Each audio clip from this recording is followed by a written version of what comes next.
Toujours sur les Clippers d'ailleurs, on peut enchaîner avec le Clippers Golden State qu'on a vu tous les deux et dont tu voulais parler. Sans Kawhi, je pense que Exactement. c'est important de le préciser. Et en fait, moi, ce qui m'inquiète un peu quand je regarde ça, bon, de toute façon, on est déjà pas mal inquiet pour les Golden State, mais je trouve que la défense, c'est pas ça. Moi, je m'attendais vraiment à une super défense cette année de Golden State. Et en fait, le match contre le Jazz, c'est pareil. Ils prennent énormément de points et même ils ont du mal à arrêter les attaques. Et là, ce que j'ai bien aimé, c'est le match un peu au playmaking de Paul George et Harden, qui là pour le coup ont vraiment été de super initiateurs. Et notamment dans le quatrième quart-temps, ils ont bien réussi à trouver Powell dans les corners où bah voilà il va chercher, ils arrivent à le trouver dans les corners et en fait bah il rentre ses 3 points, mais tu sens que il y a peu de résistance en fait dans la défense de Golden State sur un petit peu le point of attack, et du coup c'est très facile un petit peu de drive and kick, et ils l'ont beaucoup fait bah, justement pour tuer un peu le match grâce à Harden et avec Paul George aussi quoi. Donc Paul George qui fait vraiment une bonne saison d'ailleurs. Je trouve qu'il n'a pas trop Oui, discuté. On parle beaucoup de Kawhi, mais la saison de Paul George est tout aussi impressionnante. je sais qu'on a vu plusieurs matchs, on va en parler aussi de Golden State à Utah aussi, notamment, enfin on Ouais, peut en parler les deux en même temps, mais le retour de Gary Payton aussi qui a noté, ouais. mine de rien. Gary Payton qui fait du bien, enfin on le savait, hein. On découvre pas qu'il est bon, le Gary Payton, mais le problème c'est toujours les blessures pour le coup. Mais ouais, on a retrouvé un peu des pick and roll entre petits. Donc Hmm. justement, Gary Payton qui pose un écran et qui plonge au panier comme un intérieur. Et là-dessus, ça fait pas mal de bien. Je trouve que Kuminga aussi est un peu mieux utilisé Oui. pour le coup. Euh, je trouve hein, que ça a pu être le cas au début, première partie de saison. Donc ça, c'est bien, c'est les côtés positifs. Après, c'est vrai que pour moi, l'histoire de ce match, c'est l'attaque aussi des Clippers et tout le duel en fait qu'on a vu avec James Harden contre la défense des Clippers en fait. Où bon, bah, déjà, on a eu un peu le début de match un peu classique de bah, l'attaque, comme tu dis, en plus, un Kawhi n'était pas là, donc d'autant plus important d'avoir un bon James Harden. Et on a eu ben voilà, la James Harden attaque, en fait, la James Harden offense de pick and roll, qui au début fait un peu ce qu'elle veut, parce qu'il arrive un peu à aller sur ses spots et de la manière dont il veut. En plus, ensuite, on fait rentrer Darius Saric. Bah, ça tient pas trop la route sur les sur des drives. Et puis ensuite, ça a été tout un duel de comment est-ce qu'on arrive à le stopper en fait. Donc côté Warriors, on essayait en fait de ice le pick and roll, l'empêcher d'aller au milieu déjà d'une première chose, et puis ensuite deuxième chose, essayer de l'isoler, l'empêcher d'aller sur sa main gauche aussi. Donc on a eu tout un jeu comme ça. Et de l'autre côté, bah, Clippers, on a déroulé aussi certains sets où bah, on essayait de le faire sortir d'écran ou des espèces des zoom action comme on dit, donc un dribble and off, un écran plus un dribble and off pour débouler. Donc c'est en gros un pick and roll mais en arrivant à lancer, c'est un peu ça l'idée. Donc c'était un peu une sorte de parade pour le lancer côté gauche, et quand il arrive lancé, c'est plus difficile de l'empêcher d'aller sur sa main gauche, évidemment. Mais aussi l'autre point clé, et je sais pas toi ce que tu en penses, mais je trouve qu'on a aussi vu sur ce match, du coup, pourquoi est-ce que les intérieurs des Clippers, moi je les aime à ce point, c'est parce que ce sont trois intérieurs qui sont capables de faire le passing sur short roll en fait. Et là on a vu ça aussi quand les Warriors, enfin pour le coup on est sur un Harden qui est plus dans son prime, donc la différence elle est énormissime. C'est-à-dire que quand vous le laissez aller sur la main gauche, il va au drive, il fait ce qu'il veut. Quand vous le mettez sur sa main droite, c'est fini, il sait pas quoi faire. Il s'arrête, il peut plus driver, il pull up un truc pas très bon, ou alors voilà, il lâche la balle. Et sauf que la clé pour moi dans ce match, ça a été le passing sur short roll de Zubat, de Mason Plumlee aussi, je crois, qui a joué. Et Tice, il a pas joué, mais les trois ont un peu ce profil-là. Et tu vois, il y a pas mal de situations où bah, les Clippers se faisaient enfermer, donc les Warriors enfermés sur la main droite James Harden, qui dit bah, ok, pas de problème, je fais la petite pocket pass pour donner la balle rapidement pour Zubat. Et puis derrière, c'est Zubat ou c'est Mason Plumlee qui pouvait ensuite soit attaquer l'espace, attaquer le 3 contre 4, etc. Et donc, pour moi, ça a été aussi un des points clés de ce match-là, quoi. C'est aussi un point clé de l'attaque. C'est-à-dire qu'on n'a pas que James Harden sur pick and roll, il y a aussi les atouts autour pour le faire briller, quoi. Clairement, bah, il y a je parlais de Powell dans les corners, et je trouve que même les petits qu'ils utilisent dans les écrans, donc Westbrook et Terrence Mann, ils peuvent jouer ce rôle d'un peu sur short roll de passeur. Donc en fait, même quand ils veulent jouer avec un intérieur, ils peuvent utiliser ces schémas-là. Et même quand ils jouent sans intérieur, ils arrivent quand même à les utiliser. On voit beaucoup les Clippers jouer avec un tout petit 5 parfois pour finir les matchs, donc Harden, Paul George, Kawhi, Powell et Westbrook. Donc ils ont vraiment une attaque un peu modulaire qui peut s'adapter pas mal au match-up et c'est fort. Et je trouve qu'en plus la défense de Zubac et de Tice est pas mal complémentaire, enfin pas quand ils jouent ensemble, mais je trouve que ils apportent différentes choses, un peu de protection de cercle, un peu de mobilité, du switch selon les besoins. Donc non, franchement, les trois intérieurs qu'ils ont réussi à avoir, ils ont été plutôt malins. En plus, je crois que Tice, il le récupère sur une espèce de buy-out un petit peu suite à la Ouais. blessure de Plumlee en début de saison. Donc ils ont bien manigancé leur coup dans les bureaux et ça tourne plutôt bien. Sur James Harden, par contre, ouais, c'est vrai que là, il va plus au cercle, quoi. Là, dans du match, Non. c'est pas le rappel de le voir aller au cercle. En fait, c'est soit il arrive à aller. En fait, au début du match, il drop Draymond Green sur les écrans. Quand Oui. James Harden les prend, bah du coup, James Harden, il s'arrête à la ligne des lancers francs et il prend son tir parce que bah, il a l'habitude, quoi. Mais après, sinon, ils arrivent à le mettre un peu plus dans des situations compliquées sur le jump shot, mais il fout plus les pieds au cercle, le pauvre Harden. Donc c'est vrai que c'est plus le prime. Mais ce qui est impressionnant, c'est que même sans être dans son prime, bah il est centième centile à l'efficacité chez les combo guards. Donc voilà, C'est pas mal. c'est pas mal. C'est C'est pas pas mal. mal Et du dès tout. qu'il a, tu vois, j'ai aussi des souvenirs de quelques isolations où il arrive à retourner sur la main gauche et depuis la main gauche, bah, pour faire la skip pass vers le corner droit, du coup, donc sur la main gauche, ça il le fait les yeux fermés, quoi. Et on sait qu'il a pas un volume de passe à la Doncic, à la LeBron James, etc. Il a pas un tel volume. Mais quand il est sur sa main gauche, il peut, il peut la trouver, la passe vers le corner opposé. J'ai des séquences sur Treman ou des trucs comme ça. Et puis l'autre aspect aussi, comme tu dis, il va pas au panier, sauf quand c'était Saric qui était en drop, mais ça a pas duré longtemps. On l'a pas vu beaucoup. Mais non, surtout, le pull-up à 3 points marche bien aussi, quoi. Et c'est un Ouais. peu la clé, parce que sans ça, ouais, comme tu dis, il y a le drive est peut-être plus suffisant. Là, ce qu'on a, c'est on a aussi un Harden qui, bah, quand il a un peu d'espace sur les pick and roll ou sur l'isolation, bah, il dégaine un peu le pull-up. Tu vois, il y a des séquences aussi où ça switch un peu, mais donc il profite du quart de seconde de comment dire, de flottement entre le switch, entre je passe la responsabilité de l'un à l'autre pour dégainer le pull-up et ça rentre. Mais voilà, clairement, moi, je me dis aussi, malheureusement, et en tant que peut-être le plus grand fan de Harden qui existe au monde, en tout cas, c'est un peu mon étiquette, mais je me demande à quel point on va pas, pour citer un grand sélectionneur, on va pas au devant de grandes déconvenues, tu vois. Parce que parce qu'en playoff, imagine sur une série où le tir rentre pas, bah, ça va être de suite James Harden ne peut plus rien faire, quoi, parce qu'il n'y a plus le drive et qu'il est obligé de faire les pull-ups, et si bah, sur une série ça rentre pas, bah, c'est vrai que c'est compliqué, quoi. Ouais, là-dessus, peut-être que ce qu'il va pouvoir un peu pallier, c'est qu'il est toujours aussi bon à aller chercher des lancers francs, en tout cas. Ouais. Et ça, même s'il finit moins au cercle, il est toujours capable de s'assurer ses lancers francs. Là, sur le match, il met 26 points et il prend que 12 tirs. Par contre, il a 9 tentatives de lancer franc. Donc là-dessus, c'est un truc qu'il a gardé et ses shooting fall percentage et son free throw rate, il diminue, mais pas beaucoup. En tout cas, ça reste un mec qui peut vivre à travers ça, en tout cas en saison régulière. Ouais. Est-ce que tu veux parler de secteur intérieur côté Warriors ou pas? Dire que Kevin Looney, ça commence à être compliqué, dire que finalement Darius Saric était une bonne surprise au contrat minimum, mais ça peut pas jouer partout dans tous les match-ups. On est un peu, bon, on espère que ça va rester comme ça parce qu'effectivement Kuminga et puis en rotation, on va dire parfois Tracy Jackson Davis un peu pour de la finition un peu plus aérienne ou mobile, on va dire, et puis Gary Payton pas blessé, ouais, c'est cool, mais voilà, peut-être on espère qu'on n'aura pas de blessure pour les playoffs, quoi, côté Warriors. Mais voilà, alors mine de rien, qui sont quand même pas mal, hein, depuis quelques matchs, les Warriors, depuis une dizaine de matchs, on a retrouvé un peu pas mal de choses intéressantes. Mais sinon, qu'est-ce que j'avais noté? Ah oui, si, une séquence magnifique en contre-attaque de la part de Draymond Green qui remonte la balle avec d'un côté Stephen Curry. Je sais pas si tu l'as vu, d'un côté Stephen Ouais. Curry et de l'autre Klay Thompson. Et là, la mer rouge s'est ouverte. Personne n'est allé sur Draymond Green qui a pu aller au lay-up facilement sur la contre-attaque parce qu'en fait, personne n'est allé sur lui. C'est le pouvoir de la gravité au shoot, hein.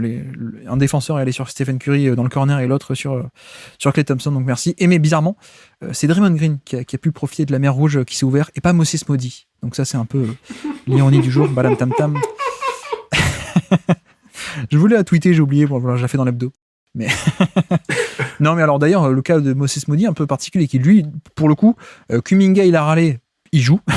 Ouais. Moses Moody, il a râlé un peu moins fort, mais il joue pas. Donc peut-être qu'il aurait dû aller plus fort. Je sais pas, mais la situation est un peu bizarre de la part de Moses Moody à Golden State, sachant que en plus il y a Lester Quinoa qui lui est passé devant dans la rotation. Pardon. Non, non, alors c'est pas une blague, j'ai écorché son nom. C'est Quinoes, non, c'est ça? C'est ça. Attends, c'est Quinones. Quinones, pardon. Voilà, c'est pour ça. Quinoa. Excuse-moi. Ça, c'était pas une blague. C'est une vraie erreur, pardon. Mais bref, tu m'arrêtes hein, si t'as envie de dire des choses en plus. Sinon, on peut aller sur le Golden State Utah, tant qu'à faire la transition. Mhm. Qu'est-ce que tu as vu sur ce match-là? Euh, j'ai vu Kuminga faire des choses bien, en vrai, et des Oui, choses lamentables, mais j'ai vu un peu utilisé comme Draymond Green, où il fait un petit peu, il reprend les schémas que Draymond Green faisait en attaque et il arrive à les répéter. Donc ça c'est bien sur des split action et des choses comme ça, mais je l'ai vu aussi pas arriver à exploiter un 4 contre 3 et envoyer la balle dans le corner opposé pour du coup une interception. Et derrière, ça enchaîne avec un 3 points oui. pour Markkanen. Et en fait, du coup, ils reviennent et ils collent au match. Et attends, juste sur cette action, en plus, qui est magnifique, donc turnover, 3 points qui ramènent le Utah dans le match. Si tu vois bien sur l'action, pendant qu'il y a la caméra qui fait un zoom sur Markkanen qui a mis le 3 points, tu vois derrière Steve Kerr qui se lève et qui dit allez, non, appelle Podziemski. Et du coup, c'est Podziemski qui rentre et Kuminga sort du terrain à cause de ça, quoi. Merci le réalisateur, on le voit bien. Il fait un super match en plus, Brandon Podizemski, donc Ouais, ouais. très. Enfin, en fait, le truc, c'est que je l'ai pas encore vu faire un mauvais match, donc on va attendre. Mais titulaire en plus, ce match-là, donc Et oui, parce qu'apparemment Klay Thompson est devenu Manu Ginobili, d'après ses dires. En tout cas, il a été inspiré par la grâce de Ginobili. non, c'est pas ça qu'il a dit, Non, quand j'ai pas. même. Non, T'exagères un peu. Il a dit si Ginobili peut le faire, je peux le faire. En gros, c'est ça. ouais, moi je pense qu'il y a des trucs que Ginobili a fait que lui il peut pas faire, mais dans l'idée, oui, c'est bien. Puis je trouve que, et en plus il fait un bon match. Enfin non, Oui, il fait trois bons cartons. Il fait trois bons cartons parce que en fait, au bout de 17 minutes, il a mis tous ses points, ses 35 points, et en fait sur le dernier carton, l'attaque de façon de Golden State s'écroule et euh, et sa réussite au tir avec. Mais non, j'ai trouvé que l'attaque bougeait bien. J'ai vu pas mal de séquences de motion où Podziemski se trouve bien, Curry pareil, Tracy Jackson Davis sur une des premières. En tout cas, il a joué dans le premier carton et c'était pas mal. Et Gary Payton du coup en défense vraiment très très bien, qui crée des contre-attaques aussi, qui est un playmaker défensif et qui arrive à bien switcher. Donc j'ai été plutôt encouragé par certaines choses, mais j'ai trouvé encore la défense très faible de Golden State. Même ils ont fait de la zone en 2-2-1 pour oui. essayer un petit peu d'arrêter les drives de Sexton, et il en a eu rien à faire. Sexton, il a roulé un peu sur le match. Il allait au cercle sans aucun problème. Il a pris 13 lancers francs. S'il allait pas au cercle pour finir, il arrivait à trouver des super passes. Enfin, encore un gros match de Colin Sexton qui fait une super saison. Donc ça, c'était très Mais cool. qu'est-ce qu'on en pense d'ailleurs de ça, de Colin Sexton qui explose? Bah, Je sais on pas. en avait parlé en plus je me rappelle qu'on avait pas mal parlé dans les épisodes dans l'épisode stade de la saison de l'année dernière Oui, sur Utah, où j'avais justement parlé de sa capacité à aller sur la ligne des lancers francs, parce qu'il avait déjà un shooting fall percentage de 17% l'année dernière, donc c'est assez énorme. Et et là, cette année, c'est tout aussi impressionnant, parce que si tu regardes les stats, il est à presque 29% d'usage rate. Il est à 1,2 points par possession. Donc c'est un true shooting percentage au-dessus de 60%. C'est vraiment bon. Il a un assist, un assist percentage de 28%. Donc en fait, il est quasiment au ratio de playmaking de 1, ce qui est énorme. L'équipe tourne mieux quand il est sur le terrain. Donc en attaque, il a des super on-off. Il a plus 7,3. Enfin, en fait, il fait enfin, quand tu regardes les stats pures, enfin, les stats un petit peu de on-off et les stats d'efficacité, il est super bon. Et quand tu regardes aussi les matchs, il crée des décalages pour tous ces gars-là, quoi. Et en plus, il est capable de trouver les mecs à la passe maintenant. Enfin, il arrive à faire de John Collins, un joueur, intéressant en attaque. c'est quand même pas donné à tout le monde. Enfin, Trae Young l'a fait, mais normalement, Colin Sexton, c'est pas Trae Young, quoi. Ouais. Donc non, franchement, moi, je suis sur le cul. Et je pensais pas que ça durerait dans le temps. Et en fait, le truc, c'est que ça dure dans le temps et ils le font jouer. Avec Keyonte George, je trouve qu'ils ont une bonne dynamique. Parce que Keyonte George est en fait une super menace sur catch and shoot. Il en a mis des assez incroyables dans ce match-là. Je crois qu'à la fin de la première mi-temps, il a 6 sur 7 à 3 points sur du Oui. pull-up, mais aussi du catch and shoot. Donc, la traction arrière avec Chris Dunn marchait bien. Avec Keyonte George, bah, ça marche bien aussi. Il a créé une bonne relation sur du pick and roll avec John Collins. Il peut trouver Mark Cannon à 3 points, Kessler sur des cuts. Enfin, en fait, il a trouvé sa place, Sexton, et c'est fantastique. Enfin, moi, je suis très content parce que c'est un joueur que j'aime bien et je trouve ça très cool à regarder en plus. Je l'aimais beaucoup à la draft. Mais après, je pense que je l'aimais beaucoup, mais tout en ayant conscience de aussi certaines limites. Hein, et je Ouais, pense que même encore aujourd'hui, tu vois, un des trucs qu'on peut adorer et que beaucoup de monde, ceux qui l'aimaient à l'époque de la draft et même du lycée, c'est que c'est un peu, c'est- comment dire, une agressivité qui est folle, quoi. ouais, ouais, À ouais. certains moments, mais je crois que j'ai raconté, mais il fait partie du match où Alabama a fini à 3 contre 5, quoi. Et les mecs, ils se prennent pas à 40 points, quoi. Mais c'est ouais, parce qu'il y a du monde qui est éjecté, etc. Mais non, non, mais une agressivité sur drive, effectivement, comme tu dis, ça se transpose aussi en termes de lancer franc. Aussi un shooter, je pense, qui est un peu sous-estimé pour le Ouais, coup, qui a toujours été un excellent shooter. Moi, c'est ce que j'aimais beaucoup, c'est le combo explosivité et shoot, où je pense qu'on peut avoir affaire à quelqu'un qui en carrière est à 38, 39, 40% à 3 points assez largement, quoi, avec même un peu de pull-up. Donc c'est ça qui était aussi pas mal. Après, oui, il y a des limitations en termes de défense, en termes de passing, etc. Mais le fait de le voir sortir de sa boîte comme ça, et même, comme tu dis, hein, moi, il y a 2-3 fois sur ce match-là, il y a des séquences de passing, genre une skip passe vers le corner opposé, tu dis, mais enchanté, mais qui êtes-vous? Je connaissais pas Colin Sexton comme ça. Mais ouais, non, franchement, il y a de très belles choses. Et puis Keyonte George aussi, pour waouh, l'instant, je waouh, découvre un waouh. peu parce que je l'avais Ouais. pas suivi à la draft, lui, pour le coup, qui a fait un énorme match aussi. Lui aussi, j'ai l'impression qu'il a un peu le combo. J'ai posté un superbe drive sur Twitter là aussi. Donc il n'y a pas que Hmm. le shoot, quoi. Il y a aussi un peu de drive, ça fait plaisir. Un peu de passing aussi, je crois qu'il était un peu aux commandes Ouais. de l'attaque sur ce match-là. Mais ouais, le Jazz pas mal. Et alors, pour revenir sur les Warriors, du coup, euh, pour moi, alors je comprends en termes de statut, ego, management, ok, c'est un événement.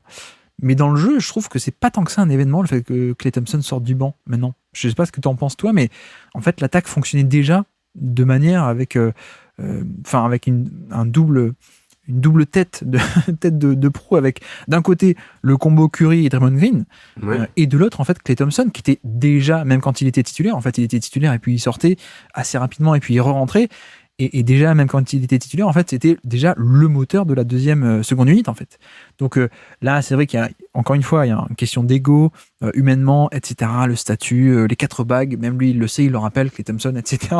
Donc je comprends, en ce sens là c'est un événement et c'est pas facile de le faire et donc tant mieux s'il le fait bien, mais je veux dire dans le jeu en fait on avait déjà ça, on avait déjà Klay Thompson qui était le moteur de la seconde unité utilisé comme ça et on sait que l'alchimie entre Draymond Green et Stephen Curry elle est là et c'est ce qui marche le mieux en fait. Et de l'autre côté, il n'y a pas tant que ça il y a plus de Jordan Poole malheureusement. Il n'y a pas de Chris Paul aussi non plus maintenant, il est blessé. Donc il y a plus vraiment de moteur pour cette deuxième seconde unité. Donc on utilise Klay Thompson. Et je pense qu'en un sens, on vient un peu officialiser comme ça cette histoire via le statut, etc. Mais c'était déjà un peu le cas. C'était pour ça que les Lakers avaient fait autant de mal à cette équipe des Warriors, c'est qu'on avait Jared Vanderbilt qui à lui seul, on l'avait mis sur Klay Thompson et il avait éteint la seconde unité juste parce qu'il avait éteint Klay Thompson. Donc pour moi c'était déjà un peu le cas et du coup ça semble un peu logique de dire bon Klay Thompson tu vas sur le banc. On a eu sur ce match-là plein de systèmes magnifiques avec Klay Thompson en créateur d'ailleurs, créateur en sortie un peu indirecte, quoi, sortie d'écran, etc. Donc pas créateur pick and roll, mais créateur de c'est lui l'initiateur de l'attaque.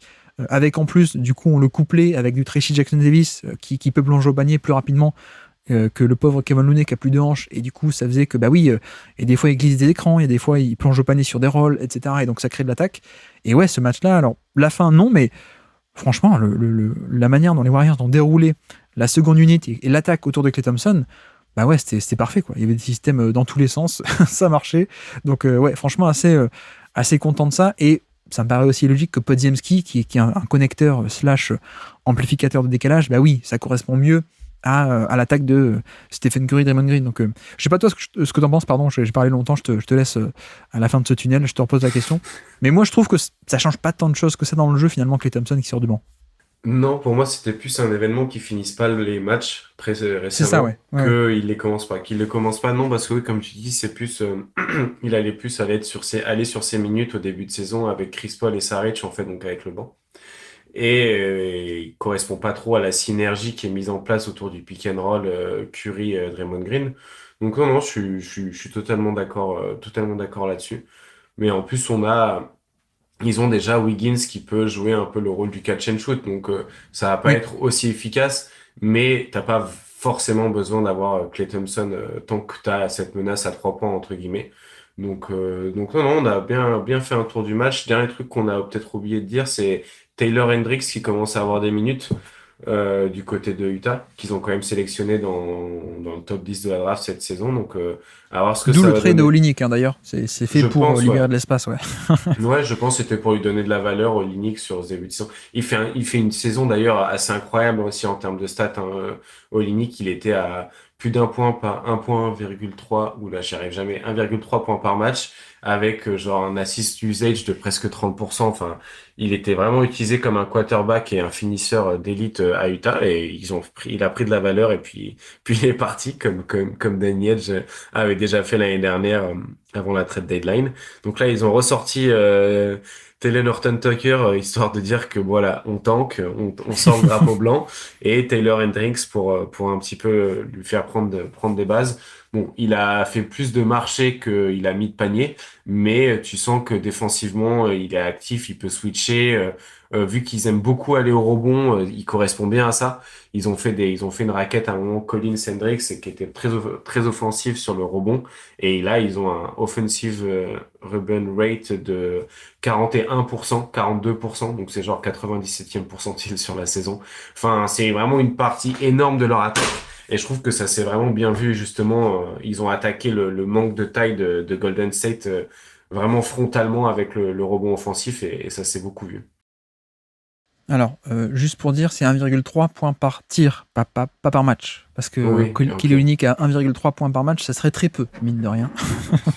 Mais oui, tu vois, d'ailleurs, on en parle, mais lui, j'étais même extrêmement déçu qu'il aille à Toronto à la trade Ouais. deadline, parce que clairement, c'est un move financier. Hein, c'est Toronto qui se débarrasse d'argent et qui, à la place, prend un contrat finissant pour avoir du cap l'été prochain.